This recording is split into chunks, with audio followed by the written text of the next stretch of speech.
Alors, une belle parole qui va nous parler de noces. Ça a retourné, ou ça m'a permis de retourner en arrière. C'est un thème sur lequel je médite souvent. Vous savez, quand j'étais plus jeune, j'ai vraiment, dans mon cœur, vécu que nous étions épousés par Dieu. Et quand je regardais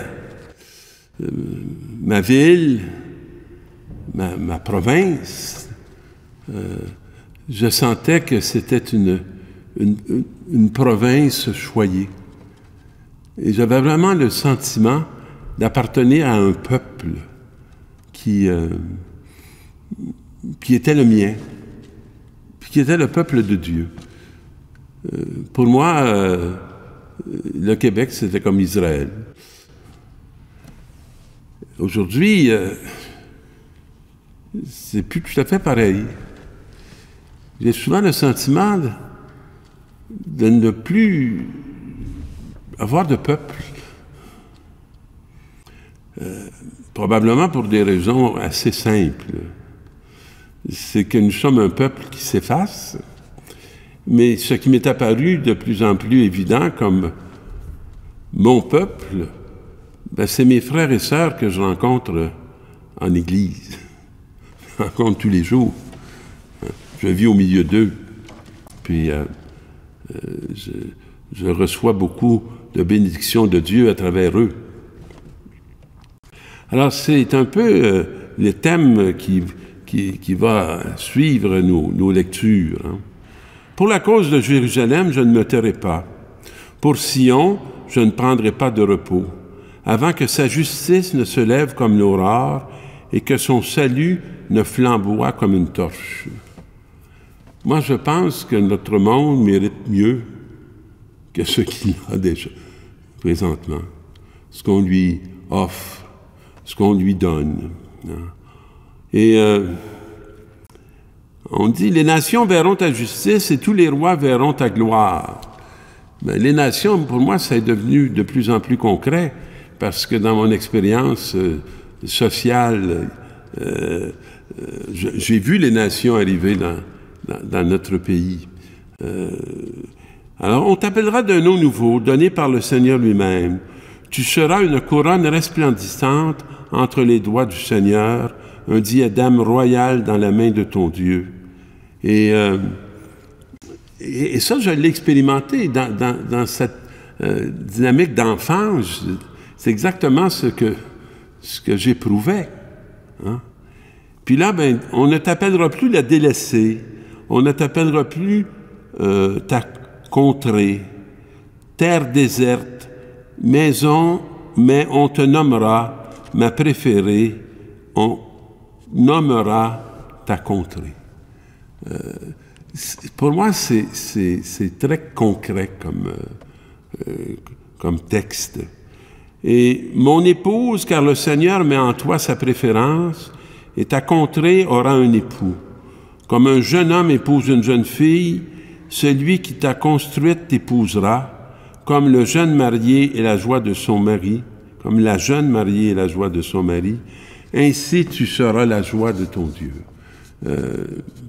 D'un texte d'Isaïe, on reconnaît son souffle, on reconnaît, je dirais, sa lucidité.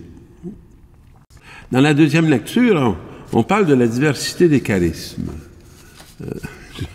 Alors, si je me retourne dans mon passé, on avait l'impression qu'il y avait presque juste un charisme qui était celui du prêtre.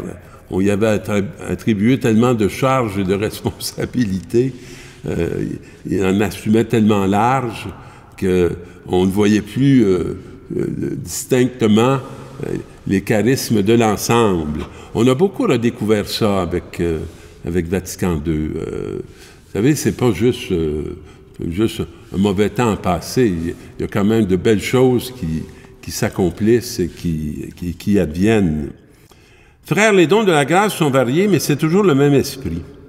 Les fonctions de l'Église sont variées, mais c'est toujours le même Seigneur. Les activités sont variées, mais c'est toujours le même Dieu qui agit en tous. Chacun reçoit le don de manifester l'Esprit en vue du bien de tous. C'est une belle expression, ça, en vue du bien de tous.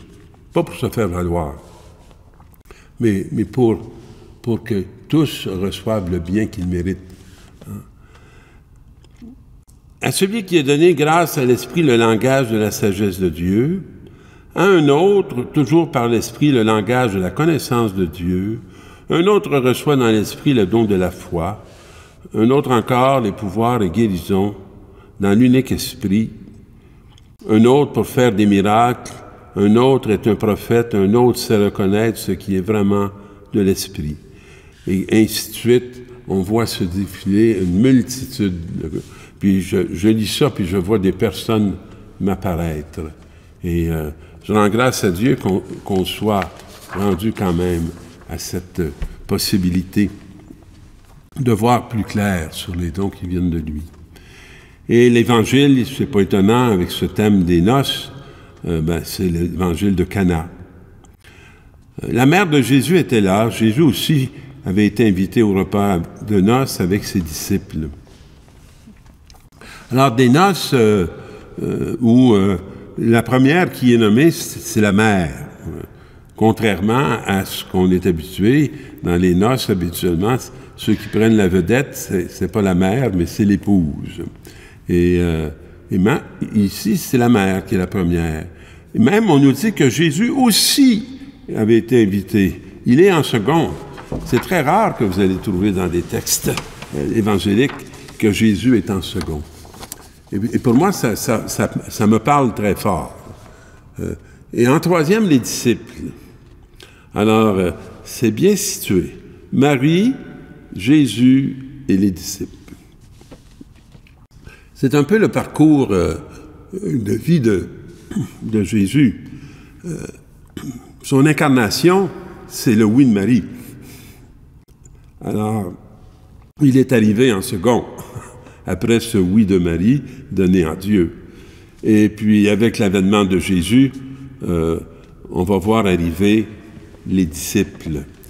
Et justement, on manque de vin.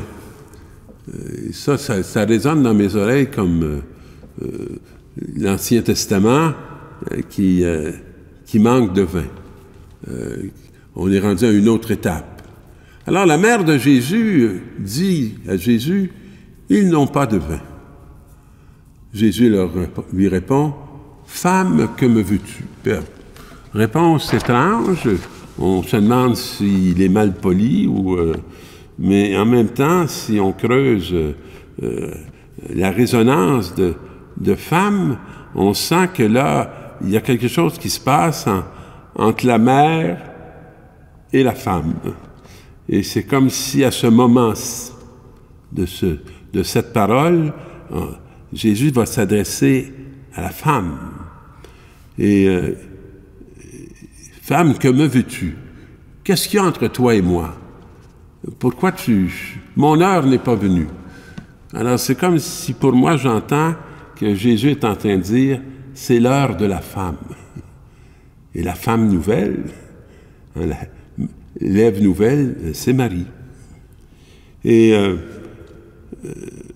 sa mère dit au serviteur, « Faites tout ce qu'il vous dira. » Vous savez que cette petite phrase ici, c'est exactement ce que la mère va dire au moment où Gabriel va aller la visiter. Ça va se terminer. « Qu'il m'advienne selon ta parole. » Et là, elle dit au serviteur, elle avait dit à l'Annonciation, « Je suis la servante du Seigneur, qu'il m'advienne selon ta parole. » Et là, c'est comme si elle est en train de montrer au serviteur à faire ce qu'elle a fait. Et c'est comme si elle va avoir une maternité par rapport à l'Église, qui sont les disciples. Or, il y avait là 6 cuves de pierre pour les ablutions rituelles des Juifs. Chacune contenait environ 100 litres. Jésus dit aux serviteurs, « Remplissez d'eau les cuves. » Vous savez, ça va faire 600 litres d'eau, là. C'est pas rien, hein? Alors, il les remplit. Et pour moi, c'est un verbe de maternité. Remplir. On va dire ça d'une femme qui est enceinte. Elle est pleine. Hein? Elle est pleine de vie. Puis là, il dit, remplissez d'eau ces jarres. Mais elles appartiennent à l'Ancien Testament. C'est tous les rituels de la première alliance. Alors, c'est comme s'il y a quelque chose qui atteint sa fin et qui va susciter une plénitude. 600 litres d'eau, remplis par les disciples, en écoutant la parole de Jésus. Et maintenant, il leur dit, « Puisez et portez-en au maître du repas. » Alors, porter, c'est un verbe de maternité. C'est porter la vie. Remplissez d'eau ces jarres, c'est pour moi, remplissez de paroles ces humains, hein, cette communauté nouvelle, cette réalité nouvelle. Et là, ils offrent, hein, ils emportèrent, ils offrent. Le maître du repas goûta l'eau changée en vin, il ne savait pas d'où venait ce vin. Mais les serviteurs le savaient, eux qui avaient puisé l'eau. Il y a quelque chose de précieux dans ce qui nous est évoqué. C'est que c'est les serviteurs qui ont travaillé à remplir les jarres, qui savent d'où ils viennent, parce que c'est eux qui ont mis la main à la charrue. Alors, le maître, il fait juste savourer, mais il ignore l'origine de ce qui lui est offert. Et là, il dit, ce maître interpelle le marié, il lui dit, « Tout le monde sert le bon vin en premier, et lorsque les gens ont bien bu, on apporte le moins bon. Mais toi, tu as gardé le bon vin jusqu'à maintenant. » Et tel fut le commencement des signes que Jésus accomplit. Et c'est la noce, je dirais, de Dieu qui épouse le monde en Jésus-Christ.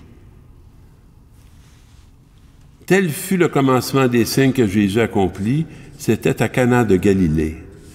Il manifesta sa gloire et ses disciples crurent en lui.